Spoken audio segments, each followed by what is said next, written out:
Senhoras e senhores, bom dia. É um prazer muito grande estar aqui com vocês para falarmos de um tema tão caro a todos nós. Cumprimentar inicialmente o Dr. Maurício Faria da Silva, que preside esta importante associação de escritórios especializados em direito empresarial, em nome de quem cumprimento todos os colegas presentes, advogados, advogadas. Cumprimentar o Dr. Pedro Pimentel, que representa a SP Negócios, que é uma empresa pública vinculada à Prefeitura de São Paulo. Cumprimentar, muito embora tenha sido impedido de estar presente em razão de compromissos profissionais, Dr. César Peducci, queridíssimo colega, formamos juntos, não na mesma turma, mas ali na mesma faculdade, no mesmo período, um advogado renomado que gentilmente me convidou. E, novamente, dizer que é uma honra estar com vocês. Deixar um abraço do prefeito João Dória. Ontem falei, inclusive, que estaria aqui conversando com a advocacia empresarial. E o prefeito João Dória, ele sempre registra algumas importantes frases. Ele, nas reuniões, ele sempre comenta: é preciso que se respeite dois profissionais em especial. Primeiro, o médico. Segundo, o advogado. Esses dois profissionais merecem o respeito, porque certamente em algum momento da vida, o cidadão precisará desses profissionais. E como o prefeito João Dória, como todos sabem, é muito vivo, muito esperto, a gente tem que seguir essas orientações, Compliance. Nada mais é que conforme as regras. Como devemos agir? Como devemos nos orientar? Quais são as ações corretas? Quais são as ações aguardadas pela sociedade de uma forma geral? Nunca se falou tanto em transparência, compliance, conduta. Em especial pelos questionamentos que vivemos. Talvez o órgão mais questionado do país, ou o setor de maior questionamento, seja justamente o setor público. O setor público, em razão da falência de um sistema político, em razão da desconfiança que gerou-se nos últimos anos por ações equivocadas, talvez pela ausência de transparência, talvez pela ausência de um sistema de compliance sofisticado, passou a ser questionado e está absolutamente acuado, talvez nos últimos 7 ou 8 anos. A gestão pública, ela se apresenta com desconfiança. Todos os atos públicos, eles são questionados diuturnamente junto ao Poder Judiciário e aos demais órgãos de controle externo, Ministério Público, Tribunais de Contas do Estado, do município. No caso de São Paulo, nós temos um Tribunal de Contas próprio. Então, todas as ações que são divulgadas, que são startadas pela Prefeitura, elas são questionadas. E não é por acaso. A sociedade desconfia da gestão pública. E desconfia daqueles que exercem algum tipo de vínculo, ainda que com a prestação de serviços, para com os gestores públicos. A relação é promíscua. Parte-se desse princípio o cidadão. Isso porque, por óbvio, contribuíram no passado os nossos políticos e talvez uma pequena parte dos nossos empresários, que prestaram serviços às gestões públicas, para que esse cenário se degradasse ao ponto em que encontramos. Então eu trouxe aqui alguns exemplos e destacarei algumas dificuldades que nós enfrentamos desde o início da gestão. Temas relacionados ao compliance. O prefeito João Dória, em especial, por ter origem no mundo empresarial, ele se apresenta num primeiro momento, após a sua posse, com muita desconfiança. Muitos perguntavam: o que quer esse homem milionário na gestão pública? O que deseja? Desejam eles a formação de uma quadrilha para desviar recursos públicos, como já fizeram no passado? Essas foram várias perguntas que nós ouvimos após a posse.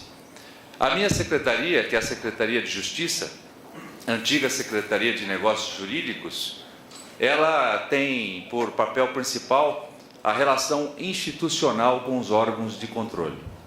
Tribunal de Justiça, Ministério Público, Tribunais de Contas, imprensa de uma forma geral, sempre que o questionamento ostenta a natureza jurídica.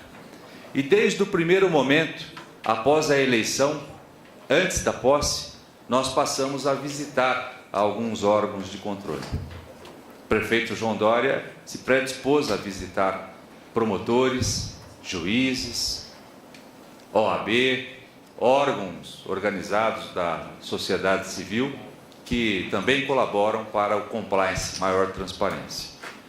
E, por óbvio, fomos recebidos com certa desconfiança, justamente pelo momento que falávamos agora há pouco. A sociedade não mais confia no gestor público. Daí a importância de atribuirmos ou de desenvolvermos novas ferramentas para que o gestor público, em parceria com a iniciativa privada, possa recuperar o chamado prestígio, para que tenha legitimidade para implementar as suas propostas e seus projetos.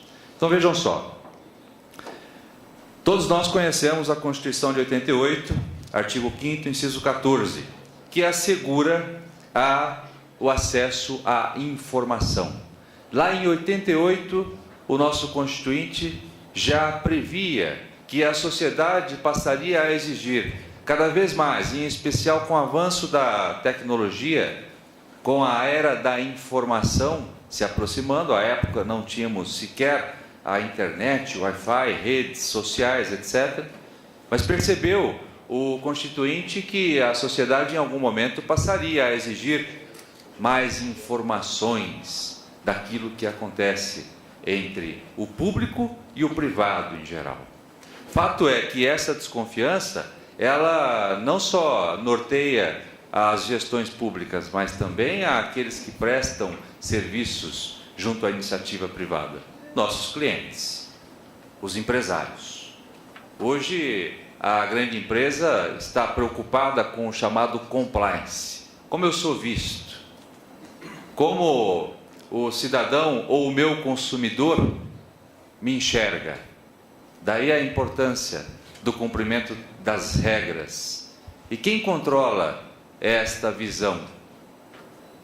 Por óbvio que não são os próprios gestores. Daí a importância de um órgão independente para que possa justamente registrar as melhores práticas, tanto para o setor privado como o público. A Lei Federal 12.527 de 2011, ela aprimora o texto constitucional, trazendo para todo o âmbito federal a Lei de Acesso à Informação. Esta, na minha opinião, é uma das leis mais modernas do mundo que trata do tema transparência. Ela assegura acesso à informação.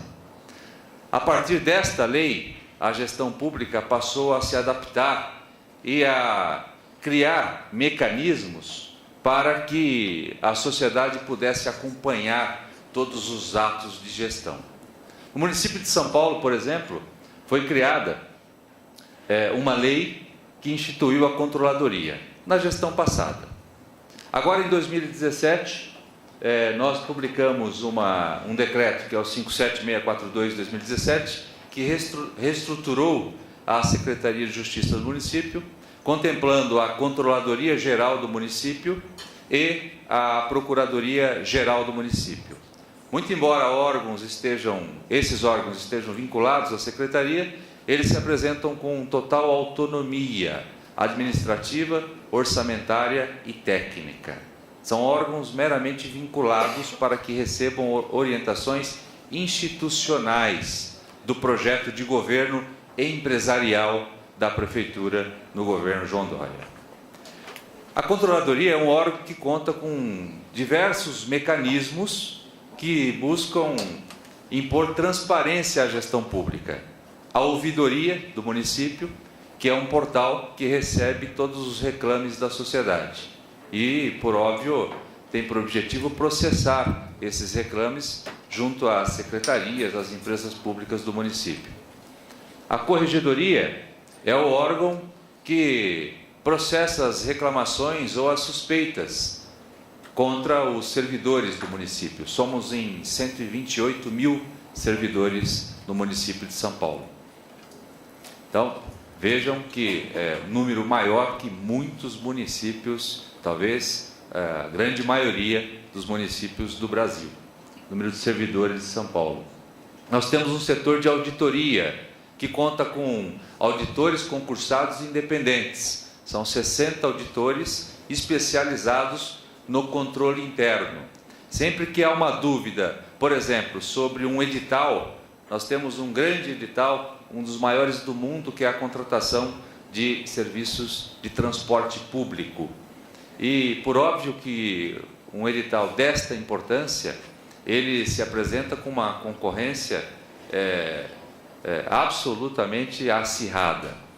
E sempre que esses editais chamam a atenção da sociedade, nós destacamos previamente, já para a elaboração desses editais, a equipe de auditores para que acompanhem e para que possam oferecer o chamado compliance. Já que o gestor público, por óbvio, ele tem a urgência em entregar um serviço de qualidade com um baixo custo. E, como todos sabemos, os editais eles são dinâmicos. Daí a necessidade de um terceiro componente de uma equipe, de uma comissão de licitação, justamente para que tenha esse olhar de um cidadão ou de uma empresa ou de um órgão de controle, para que possa corrigir rumos já na sua origem. Daí a importância da auditoria.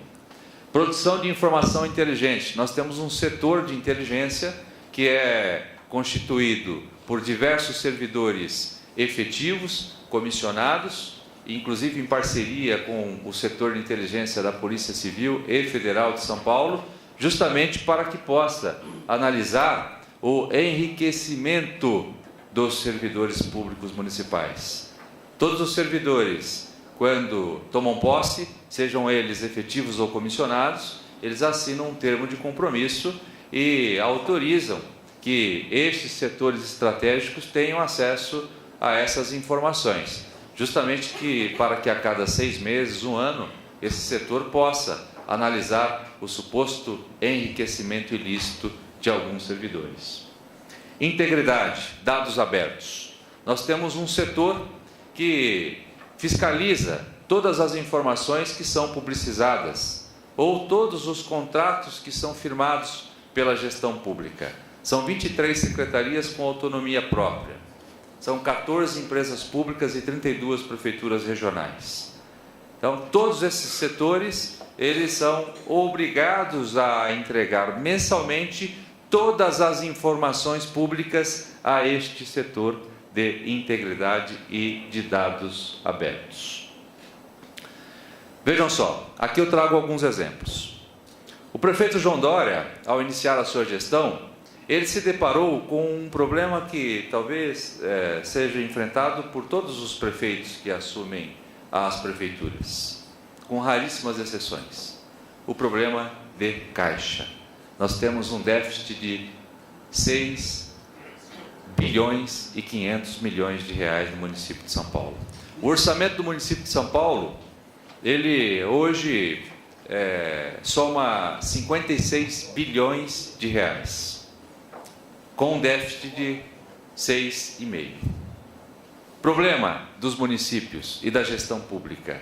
Nós temos uma falência nacional, por diversas razões. Excesso de burocracia, uma lei de licitação que prestigia o melhor preço, mas não a qualidade, nunca o melhor serviço. Um excesso de rigor e burocracia que, por óbvio, fomenta os cartéis. Os empresários eles se reúnem e combinam o preço. Por óbvio que o preço que é fornecido à administração pública sempre será o mais caro. Todo o nosso sistema burocrático, criado por nós, ele fomenta a desorganização e fomenta a falência da gestão pública. O que explica o estágio em que nos encontramos. Então vejam só, a administração pública hoje no município de São Paulo conta com um gestor que é conhecido por todos vocês. Um homem que foi capaz de organizar os maiores empresários deste país com a formação do LEAD. E ele, por óbvio, exige que este sistema de gestão seja implementado à administração pública municipal. Todo o nosso sistema organizacional hoje, junto aos secretários, ele segue o procedimento que é adotado nas empresas, nas grandes empresas.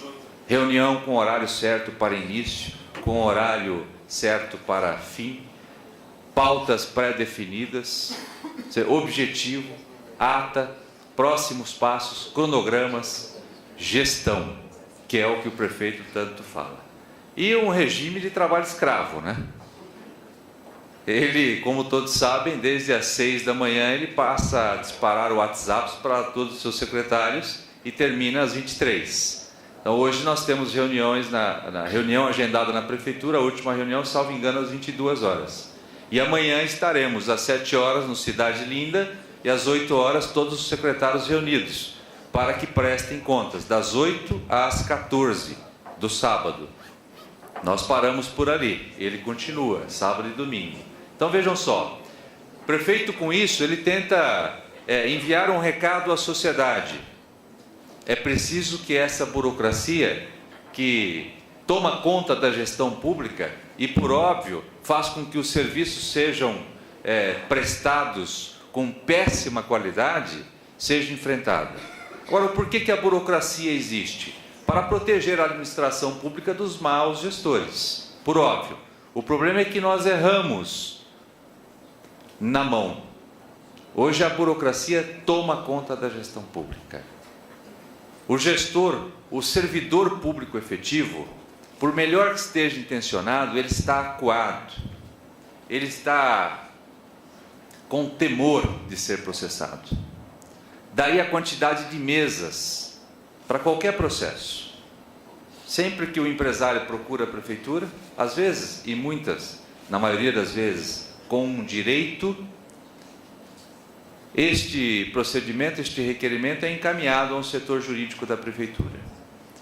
E este procurador, esse setor jurídico, por mais que ele esteja convicto daquele direito, ele jamais assinará aquele pedido ou emitirá um parecer pelo deferimento de forma isolada. Isso porque ele não, para se proteger, ele divide por diversos colegas aquele mesmo tema, justamente para que haja um compartilhamento das obrigações.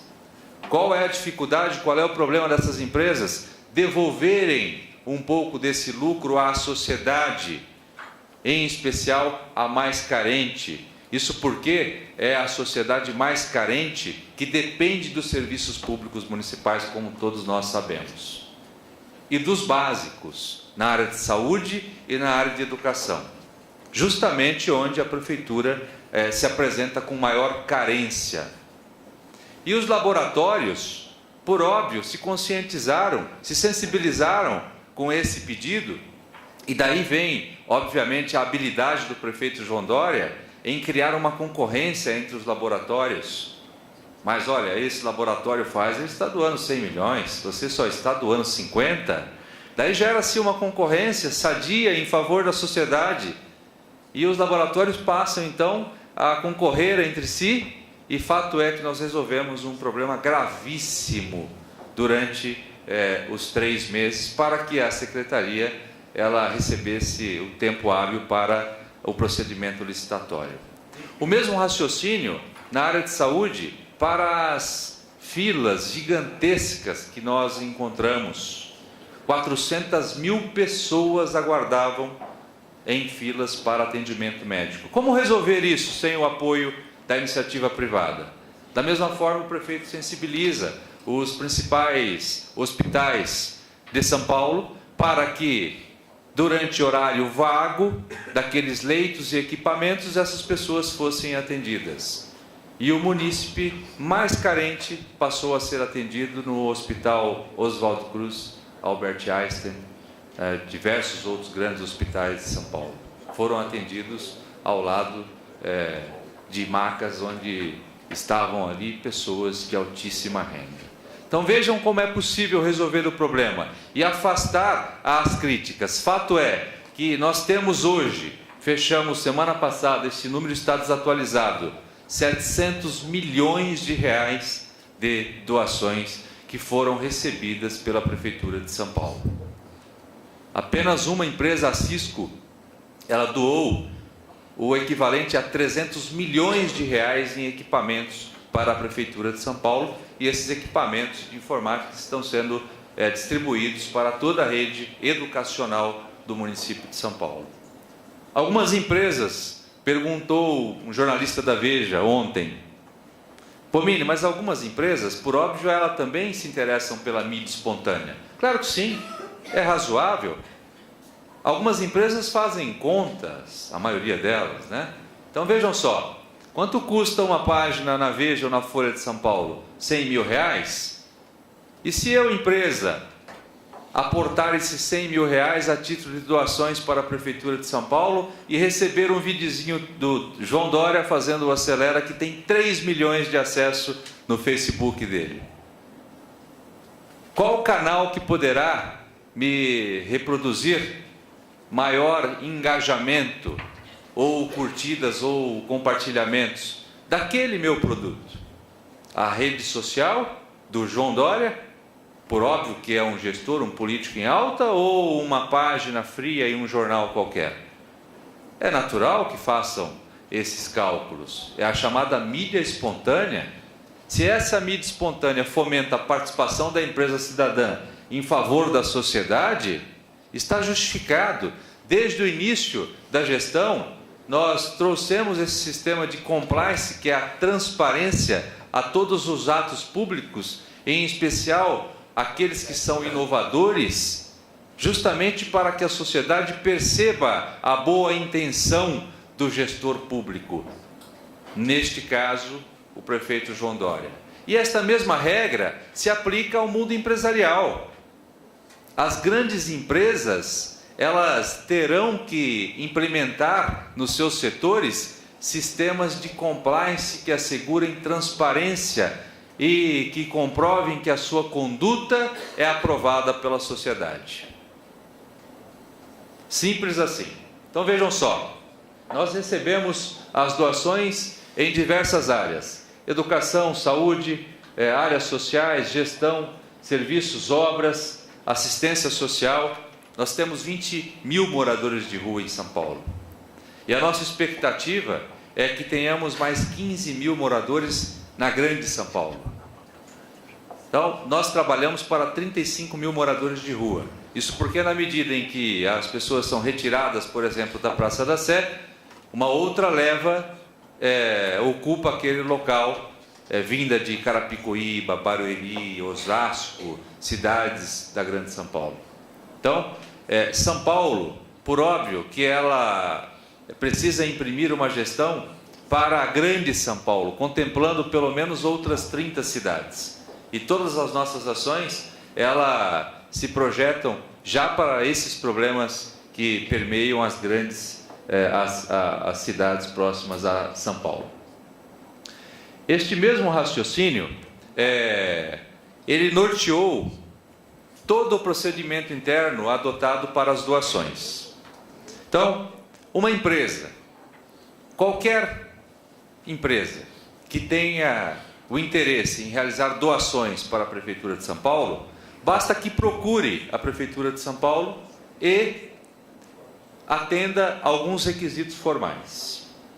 Basicamente, eu tenho dois formatos para as doações.